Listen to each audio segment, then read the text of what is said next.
Fala aí, galera. Bom dia, boa tarde, boa noite.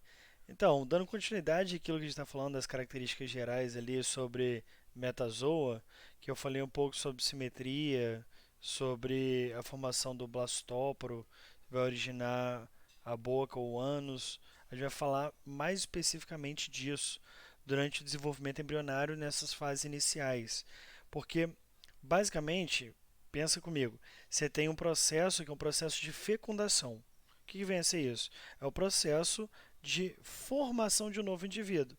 Você tem aqui, ó, repara comigo na imagem, um ovócito secundário, tá? Esse ovócito secundário é o que a gente popularmente chama de ovo, tá? Ou de óvulo. Esse ovócito secundário, ele vai receber um espermatozoide, igual aqui, ó.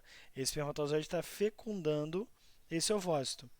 E basicamente, o que seria esse processo de fecundação ou fertilização? Você tem o espermatozoide liberando o núcleo dele dentro do citoplasma do ovócito. Tá? Aí esse ovócito secundário conclui o processo de divisão celular, que foi interrompido durante a gametogênese, tá? A produção do ovócito. É porque basicamente o óvulo ele só é óvulo depois que ele conclui a meiose 2. Mas a mulher, quando ela libera aquilo que a gente popularmente chama de óvulo, é um ovócito 2, ou seja, não foi concluída ainda a divisão meiótica do processo de produção do gameta feminino. Esse gameta feminino ainda não é o óvulo, efetivamente, ele é um ovócito 2, ou ovócito secundário. Beleza?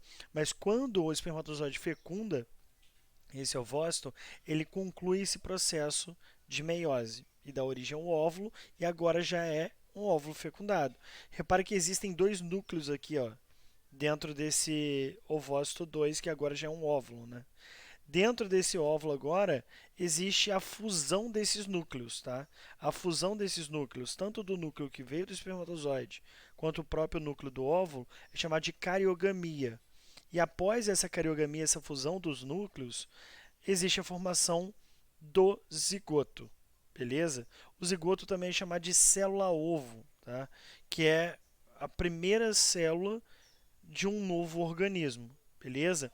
Até o ovócito 2, até o óvulo, até o espermatozoide, são células que eram células formadas por outro organismo, beleza?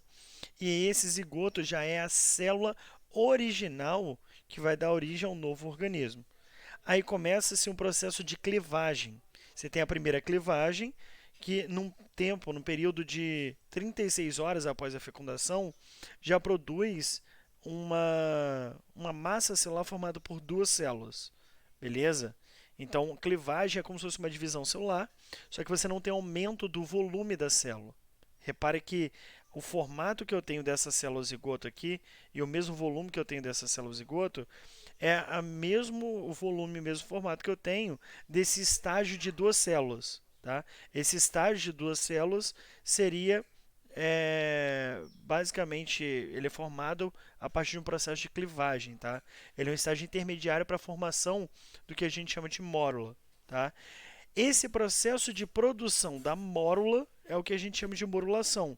Então, num período de 36 horas após a fecundação, eu tenho um estágio de duas células, tá? Ou dois blastômeros, tá? Eu tenho aqui, num período de 48 horas, um estágio de quatro células. Num período de 60 horas, eu tenho um estágio de 8 células. Repare que é sempre múltiplo ali, tá? Aí depois, num tempo de 72 horas ou 3 dias após a fecundação, eu tenho o estágio de mórula. Tá? O que é estágio de mórula? O estágio de mórula é uma massa celular. Só que essas células formando essa massa celular ainda não aumentaram de volume. Elas mantêm ainda o volume, mantêm toda aquela característica inicial do zigoto.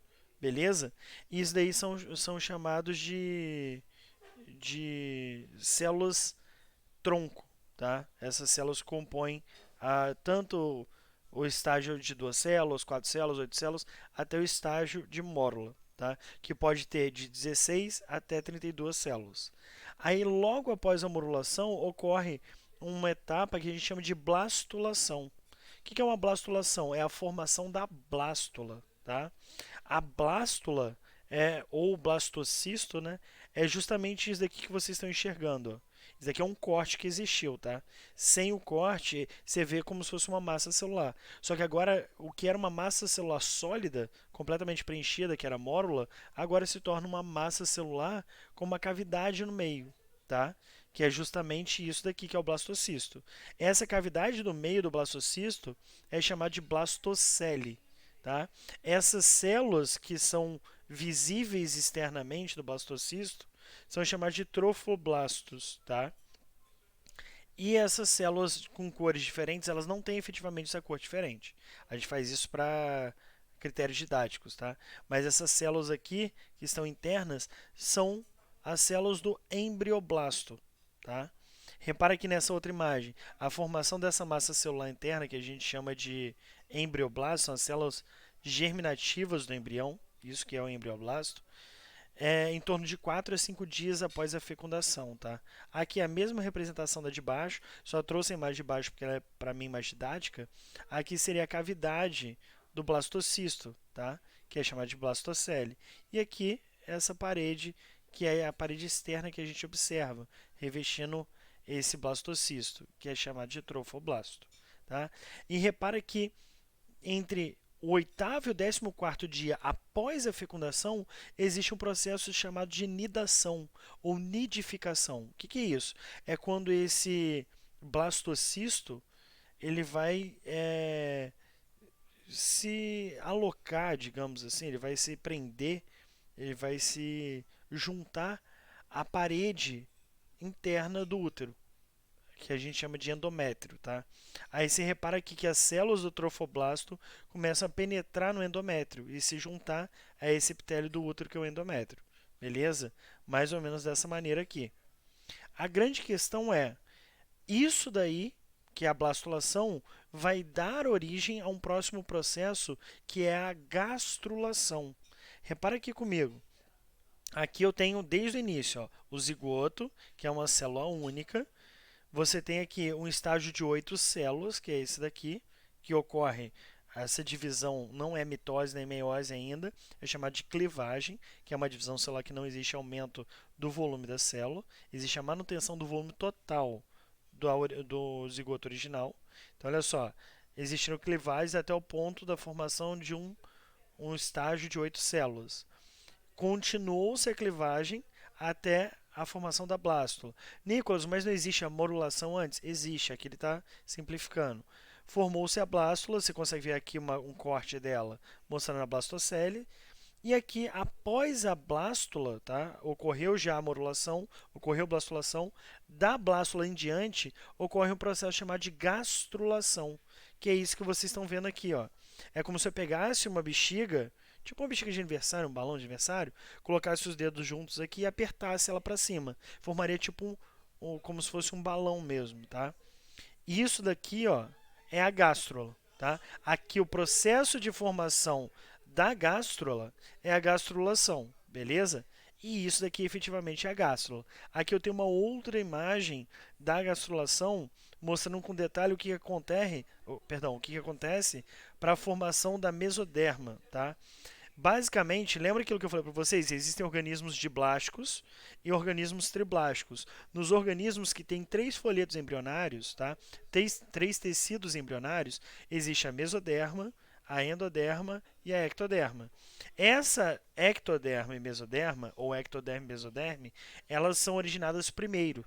E a mesoderma, ela vai ser originada a partir dessa endoderma.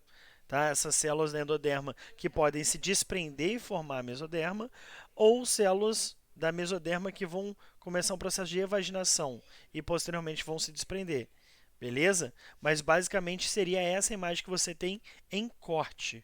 Se você não cortasse isso, imagina um balão, aquela bexiga de aniversário, com os dedos aqui para dentro, você teria aquele formato assim, ó, como se fosse o formato de cima de um cogumelo, daquela região do chapéu do cogumelo, você tem um formato assim, beleza? Em corte você vê mais ou menos isso. E existem uns detalhes que são importantes falar com vocês, como a clivagem diferencial. O que seria uma clivagem diferencial? Eu tenho uma clivagem que é chamada de clivagem é em espiral e eu tenho uma clivagem chamada de clivagem radial. Essa primeira é uma clivagem em espiral. Essa clivagem em espiral, ó, a partir do zigoto, existe uma clivagem em espiral para a formação da mórula. Isso aqui é a mórula. Depois a mórula forma uma blástula que vai formar essa gástrula. E repara que essa gástrula, ela produz as células da mesoderme a partir dessa região aqui de baixo, próxima do blastóporo, estão vendo? É essa região da mesoderme aqui, que é produzida a partir dessa região próxima do blastóporo, vai garantir para mim que esse organismo é um protostômio. Ou seja, a partir da clivagem diferencial, eu consigo determinar se aquele organismo é protostômio ou deuterostômio. Lembrando que os protostômios são aqueles que este blastóporo vai formar a boca, beleza? Então repara aqui estava o blastóporo na região de baixo e ele continua formando a boca. E nessa região de cima aqui, ele vai formar o ânus, beleza? Então durante o desenvolvimento embrionário, eu tenho o surgimento inicial da boca e um surgimento posterior do ânus, beleza? Já nessa região aqui, nessa sequência aqui, que eu estou falando de uma clivagem radial e não espiral, eu tenho os deuterostômios, tá? Isso é característico do desenvolvimento embrionário dos deuterostômios, uma clivagem radial ao invés de espiral.